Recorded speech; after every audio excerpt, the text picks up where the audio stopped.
ভরসা কোনো ব্যক্তির উপর হয় না, কোন বাবার উপর ভরসা হয় না, কোন মাজারের উপর ভরসা হয় না।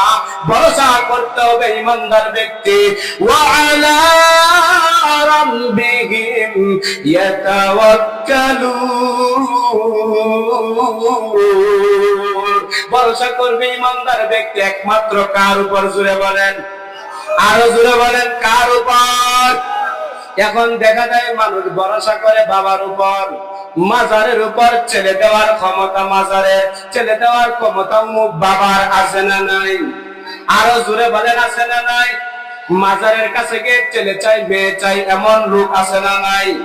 আল্লাহ সুবহানাহু ওয়া তাআলা বলেন, ওয়া ইয়ালামু মা ফিল আরহাম হুয়াল্লাযী ইউসাউবিরুকুম ফিল আরহামি কাইফা ইয়াশা। ছেলে দেওয়ার মালিক হলাম আমি আল্লাহ, মেয়ে দেওয়ার মালিক হলাম আমি আল্লাহ। ছেলে দিব না মেয়ে দিব, সিদ্ধান্ত হলো আমার আল্লাহ। কোন বাবার ক্ষমতা নাই ছেলে মেয়ে দেওয়ার কথা, দেখে না?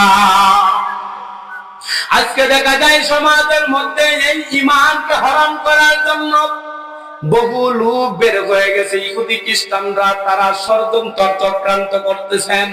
দেখা যায় মুসলমানদের ঈমান যদি ধ্বংস করা যায়, নামাজ পড়বে, রোজা রাখবে, হজ করবে, যাকাত দিবে, ঈমান যদি ধ্বংস হয়ে যায় এগুলা কোনো কাজে আসবে না। ইহুদি খ্রিস্টানরা ভালো করে জানে। এই জন্য সমাজের মধ্যে কিছু পীর বাইর করছে। পীর কি বাইর করছে বলেন? আজকে পীরের অভাব নাই, যেখানে যাবে সে ওই পীর, কথা দেখে না? আপনি নিজের নিজে কেউ খারাপ মনে করেন, আপনি একটা মারামারি লাগুক না, আপনি বলতে আমি বালা, ঠিক না? আরেকজন কইব আমি বালা। নিজের দুষ্ট যদি আমরা নিজে ধরতে পারতাম, বিচার করার জন্য অন্য গ্রামের লোকের প্রয়োজন ছিল না, কথা ঠিক না? এই জন্য আপনার আমি ঈমান বড় করবেন, আগের লোকদের ঈমান বড় মজবুত ছিল, কথা ঠিক না? এরা যদি জমি বলতো যে 50,000 টাকা বিক্রি করলাম, পিছনে যদি কানাকানি করে তাহলে 60,000 দেন দিয়া গে আমারে। কিন্তু আগের মানুষ বলতো আমার জবান এক, কথা এক, তুমি 60 দিলেও আমি জবান দিয়ে দিছি, 50 তার কাছে দিয়ে দিব, কথা ঠিক কিনা? আর এখনকার জমানা হলো 50-এর মধ্যে 60 বললে জবান পরিবর্তন হয়। বুঝা গেল আগের জমানার ইমানদার ব্যক্তিদের ঈমান বড় মজবুত ছিল, কথা ঠিক কিনা? এখন 10,000 টাকার কারণে কথা পরিবর্তন হয় কি হয় না? হয় না? চার কারণে তো একটা পরিবর্তন হয়ে যায়। আগে ওয়াদা দেন মুখে ভোট দিবেন, চা খাওয়াইলে পরে ভোট দিয়ে দেন আরেকজনকে, কথা ঠিক কিনা? 500 টাকা দিয়ে দিলে ভোটটা তো আরেকজনকে দিয়ে দিবেন। আপনার এলাকার সবচেয়ে ভালো লোক, যার দ্বারা এলাকায় ভালো কাজ হবে, তাকে না দিয়া 500 টাকার লোভে পড়ে আপনি ওই ব্যক্তিকে ভোট দিলেন, মানেই হলো আপনার ইমামিয়াতের কথা আপনি খেয়ানত করেছেন, কথা ঠিক কিনা? এজন্য মুহতারাম হাজিরিন, আমাদের সব সময় ঈমানকে হেফাজত করতে হবে। এই ঈমানকে ধ্বংস করার জন্য কিছু দেশে পীর বাইরেছে। পীর কি বাইরেছে? বিশেষ করে মা বোনদের ঈমানটা হরণ সহজেই তারা করতে পারতেছে। এজন্য এই পীর গুলোকে আমাদের চিহ্নিত করতে হবে, কারা সঠিক পীর কারা ভণ্ড পীর, এটা আমাদের সামনে স্পষ্ট থাকতে হবে, কথা ঠিক কিনা? এই ঈমানকে হেফাজত করতে হলে সঠিক পীর চিনতে হবে, ভণ্ড পীরও চিনতে হবে, কথা ঠিক কিনা? প্রত্যেকটা জিনিসের মিটার বাইরেছে। মিটার আছে না নাই? আপনি কারেন্ট ইউজ করবেন, কারেন্ট ব্যবহার করতেছেন, মিটার আছে না নাই? আপনার জ্বর মাপবেন, থার্মোমিটার আছে না নাই? প্রত্যেকটা বিষয়ে এখন মিটার আছে। আপনি যে বর্তমানে ঈমান হেফাজত করার জন্য যে মিটার, এই ঈমানকে কারা ভণ্ড পীর কারা সঠিক পীর, এটারও একটা মিটার আছে। দিব ইনশাআল্লাহ? নিবেন? আমল করবেন? এলাকার মা বোনদেরকে বলবো, আপনাদের ঈমানকে হেফাজত করতে হলে সঠিক পীর আর ভণ্ড পীরের মিটারটা জানা থাকলে আপনার ঈমান পৃথিবীর কোন ইহুদি খ্রিস্টানদের এজেন্টরা আপনার ঈমান হেফাজত করার জন্য, ঈমান ধ্বংস করার জন্য ষড়যন্ত্র আর চক্রান্ত কোন কাজে আসবে না ইনশাআল্লাহ।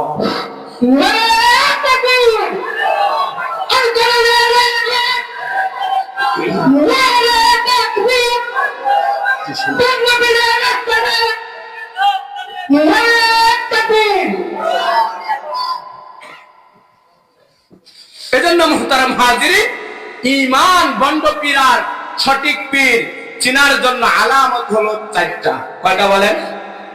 পাঁচটা আছে। 5 নাম্বারটা যত বেশি থাকবে তত বড় আল্লাহর ওলি হবে। সুবহানাল্লাহ। চারটা থাকতেই হবে। বলেন কয়টা থাকতে হবে? চারটার মধ্যে যদি কোনো একটার মধ্যে ত্রুটি পাওয়া যায়, কোনো একটার মধ্যে কমতি পাওয়া যায়, পীর তো সবাই দাবি করতে পারে, পারে কি পারে না? আপনিও তো বলতে পারেন আমি সবচেয়ে বড় পীর কাজীর গাঁয়ের, বলতে পারেন কি পারেন না?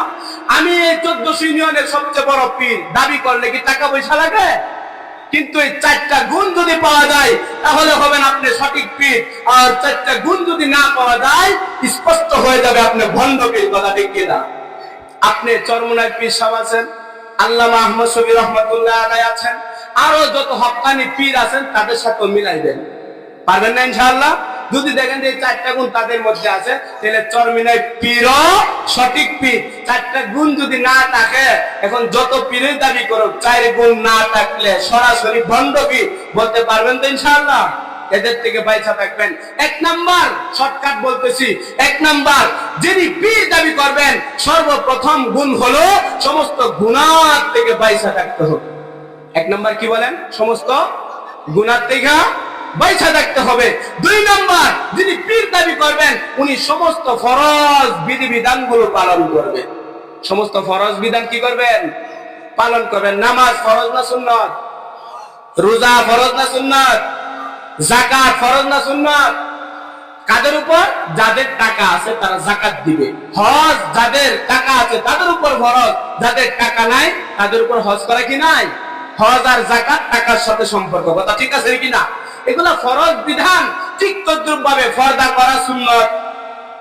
আরো জোরে বলেন, পর্দা করা কি? পর্দা করা ফরজ। এখন যেই পীর বলবে মা তোমার চেহারাটা খুলে দাও, তোমার চেহারাটা দুনিয়াতে আমি দেখি, আখেরাতে তোমাকে আমি চেহারা যদি দুনিয়াতে না দেখাও, আখেরাতে তোমাকে আমি জান্নাতে নিতে পারবো না। এই কথা বইলা ওই মহিলা মুরিদকে তার চেহারাতে দেখলো, ফরজ বিধান মানলো না ভাঙলো? এই স্পষ্ট হয়ে যাবে যে পীর পর্দা করে না, বড় মহিলাদের চেহারা দেখে আর বলে দুনিয়াতে চেহারা যদি না দেখাও হাসরের মাঠে তোমাকে জান্নাতে নিতে পারবো না।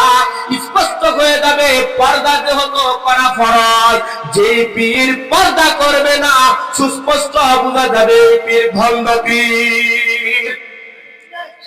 কথাটা বুঝতেছেন? যেই পীর পর্দা করবে না, ফরজ লঙ্ঘন করবে, সঠিক পীর না ভণ্ড পীর? স্পষ্ট হয়ে যাবে। 2 নাম্বার ব্যাখ্যা করার সময় নাই। 3 নাম্বার গুণ হলো সমস্ত ওয়াজিবাত পালন করতে হবে। দাড়ি রাখা ওয়াজিব, সমস্ত নবীদের সুন্নাত। দাড়ি রাখা কি? আমরা সবাই মনে করি দাড়ি রাখা মনে হয় সুন্নাত। না না না, দাড়ি রাখা ওয়াজিব, সমস্ত নবীদের সুন্নাত। বলেন সমস্ত নবীদের। আর দাড়ি রাখা কি? বহু পীর দাবি করেন দাড়ি নাই, এমন পীর আছে না নাই? দাড়ি ছাড়া পীর আছে না নাই? যেই পীর দাড়ি নাই ওয়াজিব লঙ্ঘন করতেছে। অনেক বেকারের নামাজ ওয়াজিব, ঈদের নামাজ ওয়াজিব। বহু পীর আছে খানকার মধ্যে বৈশা থাকে, ঈদের নামাজ পড়ে না, বেকারের নামাজ পড়ে না। কথা দেখে না? যেই পীরের দাড়ি নাই ওয়াজিব লঙ্ঘন করার কারণে সুস্পষ্ট হয়ে যাবে এটা সঠিক পীর নয়, ভণ্ড পীর। কথা দেখে না? কটা গেছে? সমস্ত গুনাহ থেকে বাঁচতে হবে, ফরজ বিধিবিধানগুলো পালন করতে হবে, সমস্ত ওয়াজিবাত পালন করতে হবে। 4 নাম্বার, সমস্ত সুন্নতের উপর আমল করতে হবে। কিসের উপর? সুন্নতের উপর আমল করতে হবে। লেবাস হবে সুন্নতি লেবাস। খাওয়ার সময় সুন্নত আছে না নাই? মসজিদে ঢোকার সময় সুন্নত আছে না নাই? বাহির হওয়ার সময় সুন্নত আছে না নাই? মসজিদে ঢোকার সময় 5টা সুন্নত, বাহির হওয়ার সময় 5টা সুন্নত। বিসমিল্লাহ পড়া, দোয়া পড়া, দুরূদ শরীফ পড়া, 3টা একসাথে পড়া। বিসমিল্লাহি ওয়াস সালাতু ওয়াস সালামু আলা রাসূলিল্লাহ, আল্লাহুম্মা ইফতাহ লি আবওয়াবা রাহমাতিক। ডান পায়ে প্রবেশ করা 4 নাম্বার। 5 নাম্বার ইতিকাফের নিয়ত করা। এভাবে বলবেন নাওয়াইতুল ইতিকাফ, অথবা আমি ইতিকাফের নিয়ত করিলাম। এই 5 পাঁচটা সুন্নত ডুবত আছে, বাহির হইতো আছে, খাবারের সময় আছে, একদম সুইপার থেকে নিয়ে রাষ্ট্রীয় পর্যন্ত আমার আপনার নবীর সুন্নত তরিকা আছে না নাই? যিনি পীর দাবি করবেন নবীজির প্রত্যেকটা সুন্নতের পা বন্ধ হবে। যিনি পীর দাবি করবেন যদি নবীর সুন্নত পাওয়া না যায়, খাওয়ার মধ্যে সুন্নত নাই, স্ট্যান্ডার মধ্যে সুন্নত নাই, চলাফেরার মধ্যে সুন্নত আছে না নাই? রাস্তার মধ্যে চলাফেরা করবেন নবীর তরিকা আছে না নাই? আপনি রাজনীতি করবেন, রাজনীতির মধ্যে নবীর তরিকা আছে না নাই? আপনি যদি রাজনীতি করেন আর মহিলাদেরকে পাশে বসায় বক্তৃতা দেন, তাহলে বোঝা গেল নবীজি রাজনীতি করেছেন। কয়টা মহিলা সাথে ছিল? কয়টা ছিল? তাহলে বোঝা গেল আপনি পীর দাবি করেন, ওলি দাবি করেন, সবচেয়ে বড় বাংলাদেশের সবচেয়ে বড় পিওর ওলি যদি দাবি করেন, মহিলার পাশে কেন কথা দেখবে না? যদি মহিলা পাশে থাকে আর মুখে বলেন ওলি, সবচেয়ে বড় ওলি, আমরা প্রশংসা করি উমুক বড় ওলি, সারা বাংলাদেশের পিওর ওলির মধ্যে উনি একজন। দেখা যায় মোবাইলের মধ্যে ওলির সাথে মহিলাদের চলাফেরা কথা দেখবে না। তাহলে যত বড় ওলি দাবি করো না কেন, নবীর সুন্নাত তরিকা না মানার কারণে তুমি সঠিক পীর নও, ভণ্ড পীর কথা দেখবে না। তাহলে কয়টা গুণ থাকতে হবে? চারটার থেকে। এক নাম্বার সমস্ত গুনাহ থেকে বিরত থাকতে হবে, 2 নাম্বার সমস্ত ফরজ, 3 নাম্বার সমস্ত ওয়াজিবাত, 4 নাম্বার সমস্ত সুন্নাত। এই চারটার থেকে যে কোনো একটার মধ্যে যদি ত্রুটি পাওয়া যায়, তুমি সঠিক পীর নও, ভণ্ড পীর।